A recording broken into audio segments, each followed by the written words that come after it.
If I was to speak to the king separately from that, I would probably encourage him to return the Koh-i-Noor diamond. Mamdani showed up at Ground Zero to honor 3,000 New Yorkers killed on September 11th. That wreath laying is to honor the more than 3,000 New Yorkers who were killed in the horrific terror attacks of September 11th. He also said he would raise the return of a stolen diamond with the King of Britain. A diamond, not just any diamond, the Koh-i-Noor, a 105-carat diamond. Critics said he made it about himself. Here is why they are wrong. This is what it looks like when a mayor refuses to check his values at the door. Every other politician at Ground Zero that day said the right things, shook the right hands, and went home. Mamdani did all of that and told the truth about something that has been ignored for 170 years. The 106-carat Koh-i-Noor diamond was seized by the East India Company in 1849 and given to Queen Victoria. You can honor the dead and speak for the living at the same time.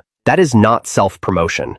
That is leadership. Mamdani attended the wreath laying at Ground Zero alongside Governor Hochul, Governor Sherrill, and former Mayor Bloomberg. He was there. He laid the wreath. He honored the 3,000 New Yorkers killed on September 11th, 2026 years ago. He did not skip the ceremony.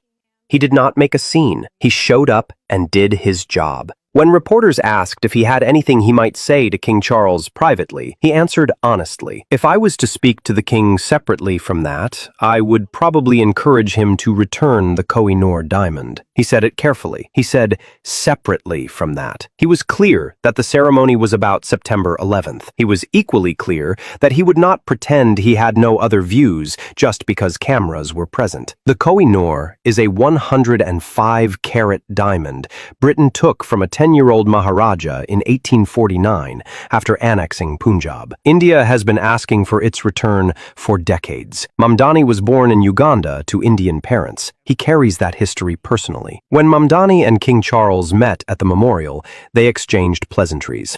He kept the moment dignified. He did not grandstand. He did not embarrass the city.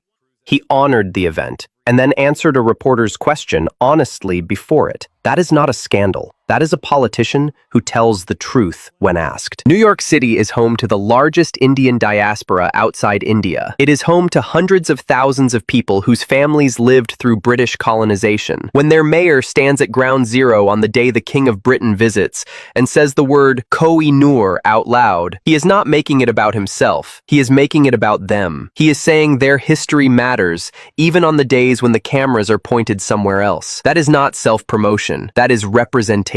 He honored 3,000 New Yorkers at Ground Zero and told the truth about a stolen diamond when asked. He kept both things separate and real. Critics say he made it about himself, but many New Yorkers from colonized backgrounds might disagree. He did not check his values at the door. That is who they elected.